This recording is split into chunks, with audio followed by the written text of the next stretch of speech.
Good morning, friends. Happy May. This is Carol Jeanette, interim pastor at Lord of Life Lutheran Church in Kenosha, Wisconsin. I hope you're doing well, whether you're staying at home or heading out to do things that are essential for life. The sun's shining today, and I can finally see the beginnings of buds on the branches of the oak tree in our backyard. I'm increasingly aware of how sensitive I am to the presence or absence of sunlight. I hadn't realized that. When the sun is shining, the Alleluia, Christ is risen comes out a little bit more robustly. But I think I need to remember that it's on the gray days that the words are even more important. You may have figured out by now that I seldom plan these contemplations in advance. Well, today was going to be different. If you look in the church calendar near the front of our Evangelical Lutheran worship book, you'll see that May 1st is the commemoration of the apostles Philip and James. So knowing this commemoration was coming up today, I thought I would talk about them a bit. And then I got distracted by our son, who was in the kitchen laughing hysterically. Over what? Well, as I walked into the kitchen, I heard the beginning of Pachelbel's canon, you know, the one that's bum, bum, bum, bum, bum, bum, bum, bum. Well, I knew what the tune was, but I couldn't figure out the instrumentation. So Mark turned his phone around and showed me. And the mystery instrument, rubber chickens.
I don't know if this is the coolest thing I've seen or the most horrific thing I've seen.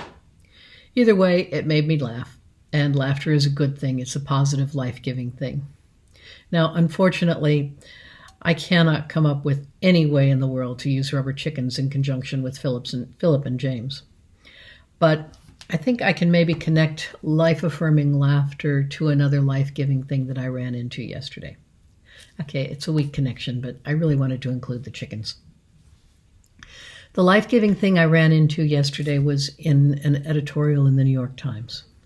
David Brooks, one of the Times columnists, wrote about how he's seeing regular Americans hurt in their deepest places and being their best selves.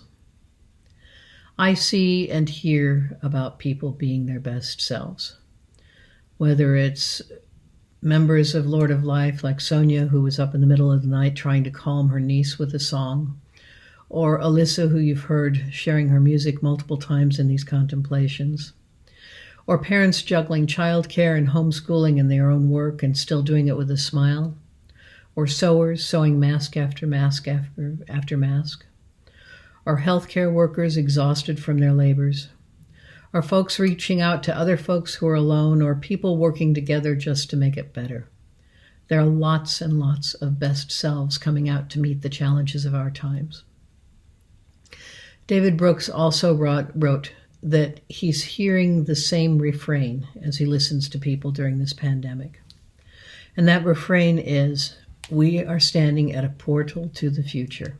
We're not going back to how it used to be. I believe Brooks is absolutely right. This is a portal to the future, and the question is, what will the future look like? Is it going to lean more toward watching out for number one, or will it lean more toward a recognition of how deeply interconnected we are, and work to promote life and well-being for all?